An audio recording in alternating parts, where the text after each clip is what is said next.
Mga sangkay, lumilinaw na po ngayon ang lahat, no? Dahil po sa paglabas nitong tinatawag na Epstein Files, lumilinaw na po ang lahat, mga sangkay, na yung noon, yung mga conspiracy theory natin, no, na sinabi nga po ng Rappler na hindi daw po totoo at ito daw po ay fake news. Tinawag pa po akong fake news peddler noon. Ngayon na lumabas itong Epstein Files, lumabas na ito nga talaga ay totoo.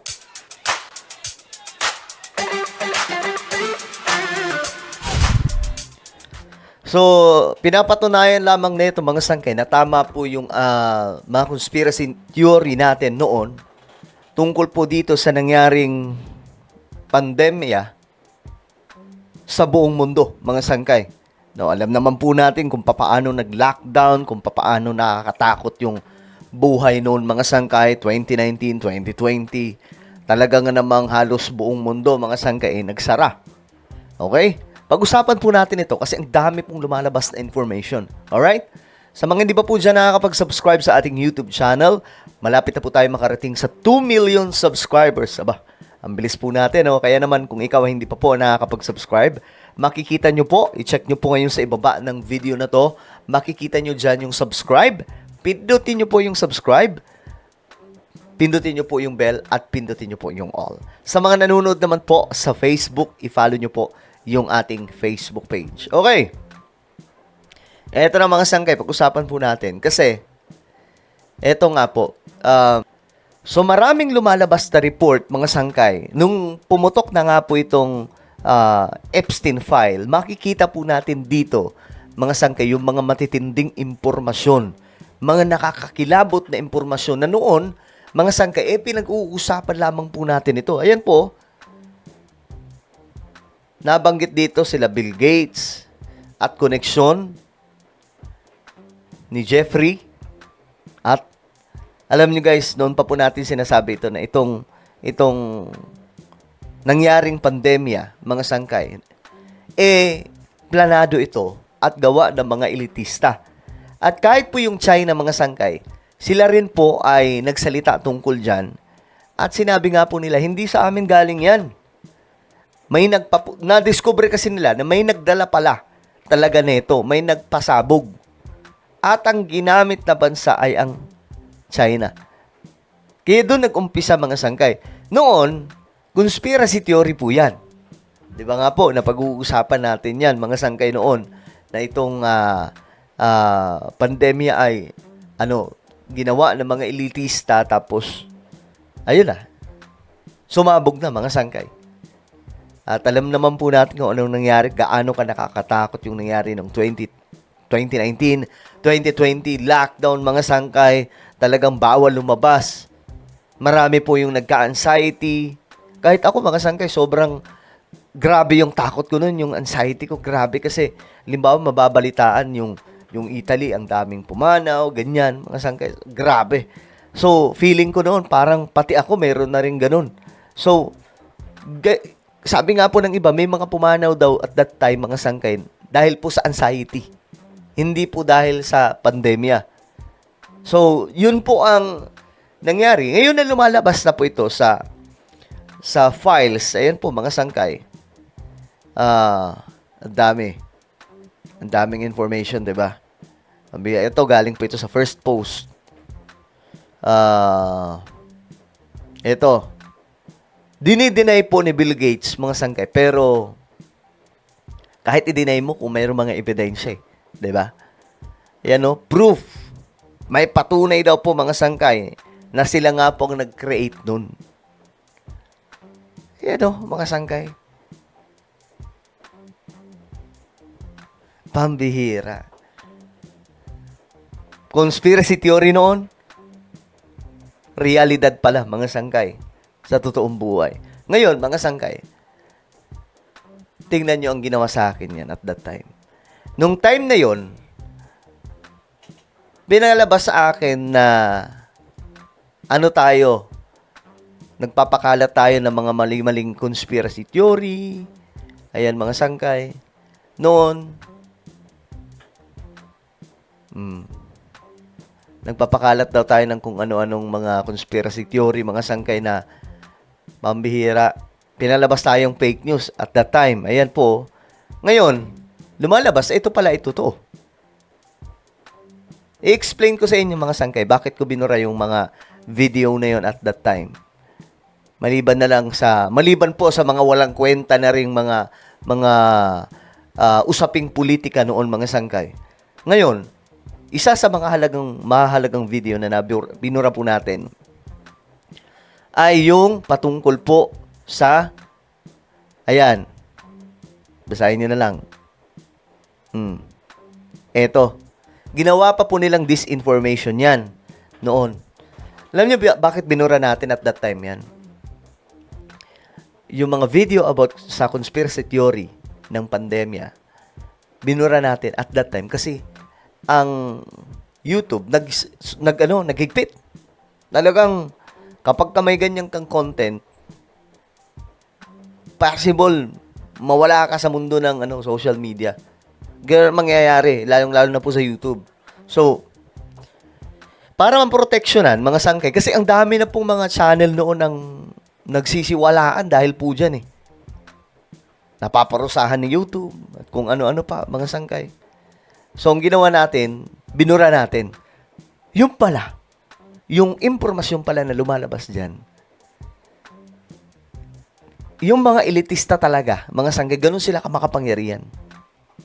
Mapera eh. Lahat ng mayroon pong ganung klaseng content, kailangan mabura para walang makuhang impormasyon.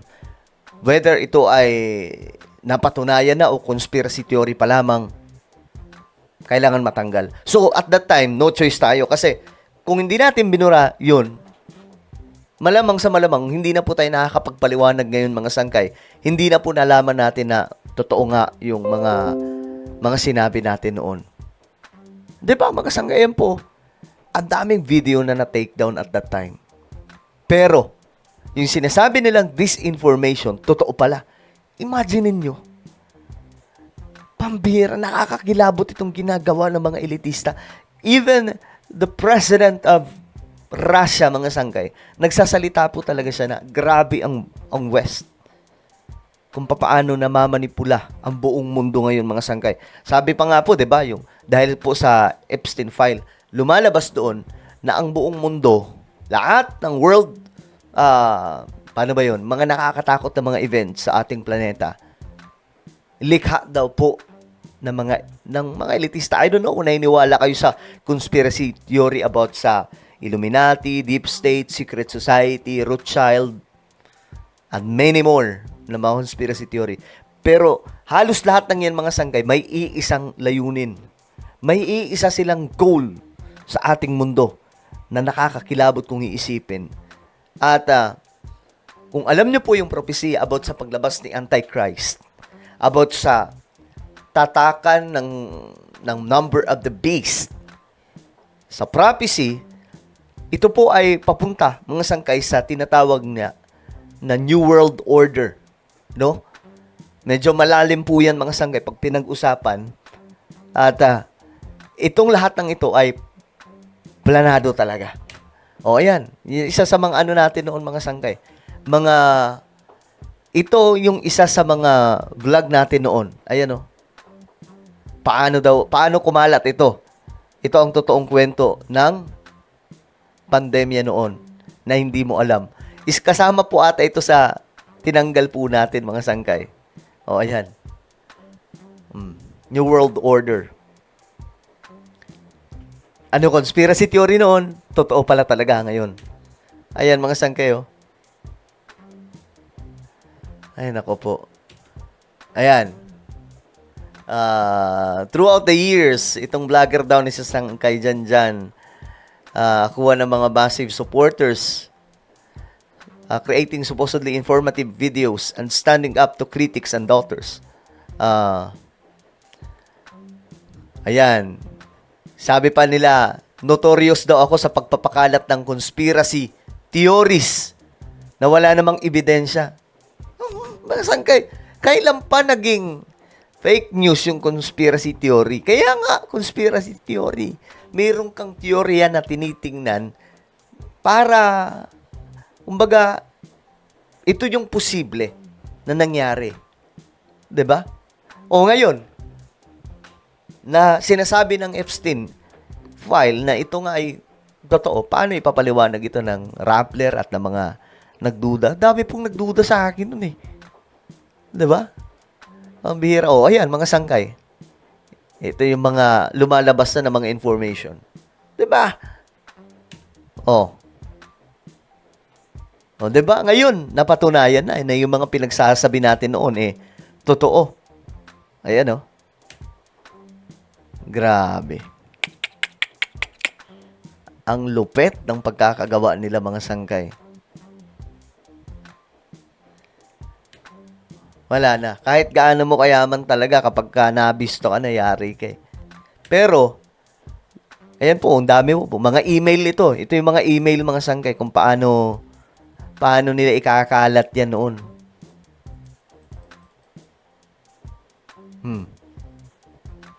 Grabe, no?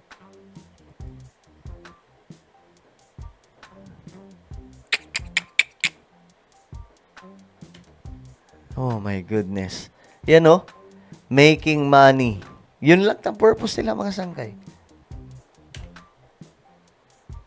Ayan, no? Ang mga ebidensya na ito, mga sangkay, nagpapatunay lamang na totoo yung mga pinagsasabi natin noon. Oh, 'di ba? Mga sangkay, ito yung mga ebidensya, oh. Grabe. Oh my goodness, nakakakilabot to sa totoo lang. Well, ano po ang inyong opinion, mga sangkay? Ayan po, napatunayan natin na totoo yung mga video natin noon. At ngayon, mga sangkay, lumalabas ang katotohanan. Alright? Ano po ang inyong opinion? Comment down below. Meron tayong YouTube channel. Ito po ay Sangkay Revelation. I-subscribe nyo po ito, guys. Kasi dito tayo nag-upload din ng mga kahalintulad na itong content. Pero mas informative dito sa Sangkay Revelation. Alright? Kasi tinutugma natin yung mga nangyayari ngayon sa kung ano po yung mga propesiya na nakasulat sa Biblia. Alright?